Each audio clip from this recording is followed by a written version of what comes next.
എല്ലാ പ്രേക്ഷകർക്കും പുതിയൊരു വീഡിയോയിലേക്ക് സ്വാഗതം. ഈ കഴിഞ്ഞു പോയ ജൂലൈ 28-ാം തീയതിയായിരുന്നല്ലോ മലയാളത്തിലെ ഏറ്റവും പുതിയ സിനിമാറ്റിക് യൂണിവേഴ്സ് ചിത്രം ലോക ചാപ്റ്റർ 1 ചന്ദ്ര എന്ന സിനിമയുടെ ഒഫീഷ്യൽ ടീസർ പുറത്തുവന്ന ടീസറിന് ഗംഭീര അഭിപ്രായവും മികച്ച ക്വാളിറ്റിയുമെന്നാണ് പ്രേക്ഷകർക്കിടയിൽ നിന്നുള്ള അഭിപ്രായം വന്നിരിക്കുന്നത്.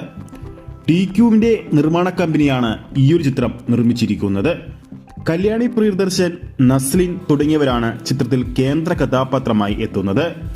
ഈ ചിത്രത്തിൽ ഡിക്യുവും ടൊവിനോ തോമസും ക്യാമിയോ റോളിൽ എത്തുന്നുണ്ടെന്ന് നേരത്തെ തന്നെ റിപ്പോർട്ടുകൾ വന്നിരുന്നു. അതുകൊണ്ട് തന്നെ ലോക ചാപ്റ്റർ 1 ചന്ദ്ര സെപ്റ്റംബർ 12-ന് റിലീസിനെത്തുമ്പോൾ മികച്ച അഭിപ്രായം പ്രേക്ഷകർക്കിടയിൽ നിന്നും നേടാൻ സാധിച്ചാൽ ടൊവിനോ തോമസിന്റെയും ഡിക്യുവിന്റെയും സൂപ്പർ ഹീറോ കഥാപാത്രങ്ങളുടെ വലിയ സിനിമകൾ ഉണ്ടാകുമെന്ന് തന്നെയാണ് പ്രതീക്ഷിക്കുന്നത്.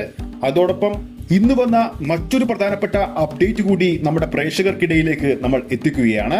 ഈയൊരു സീരീസിലേക്ക്, ഈയൊരു യൂണിവേഴ്സിലേക്ക് മലയാളത്തിന്റെ മെഗാസ്റ്റാർ കൂടി എൻട്രി ചെയ്യുന്നു എന്ന റിപ്പോർട്ടുകളാണ് ഇപ്പോൾ പുറത്തു വരുന്നത്. അതെ, ലോക സീരീസിലേക്ക്, യൂണിവേഴ്സിലേക്ക് മലയാളത്തിന്റെ മെഗാസ്റ്റാർ മമ്മൂക്ക കൂടി ജോയിൻ ചെയ്യാൻ പോകുന്നു എന്ന റിപ്പോർട്ടുകളാണ് ഇപ്പോൾ പുറത്തു വരുന്നത്. നേരത്തെ ലോക ചാപ്റ്റർ 1 ചന്ദ്ര എന്ന സിനിമയുടെ സെറ്റിലേക്ക് മമ്മൂക്ക എത്തിയിരുന്നു.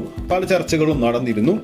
ഇന്ന് വന്ന ഈയൊരു അപ്ഡേറ്റ് ശരിവെക്കുന്ന രീതിയിലാണ് റിപ്പോർട്ടുകൾ പോകുന്നതെങ്കിൽ മലയാളത്തിൽ നിന്ന് ഒരുങ്ങാൻ പോകുന്ന വൻ യൂണിവേഴ്സ് ആയിരിക്കും ലോക ചാപ്റ്റർ 1 സീരീസിൽ നിന്നും തുടക്കം കുറിക്കാൻ പോകുന്നത്. അപ്പോൾ ലോക യൂണിവേഴ്സിലേക്ക് നിങ്ങൾ ആരുടെ എൻട്രിയാണ് ഏറ്റവും അധികം കാത്തിരിക്കുന്നത്? ഡിക്യുവിന്റെ ആണോ, ടൊവിനോ തോമസിന്റെ ആണോ, മമ്മൂക്കയുടെ ആണോ? താഴെ കമന്റ് ചെയ്യുക. വീഡിയോ ഇഷ്ടപ്പെട്ടെങ്കിൽ വീഡിയോ ലൈക്ക് ചെയ്യാനും ചാനൽ സബ്സ്ക്രൈബ് ചെയ്യുന്ന കാര്യം പരിഗണിക്കുക. അടുത്തൊരു അപ്ഡേറ്റുമായി നമുക്ക് വീണ്ടും കാണാം.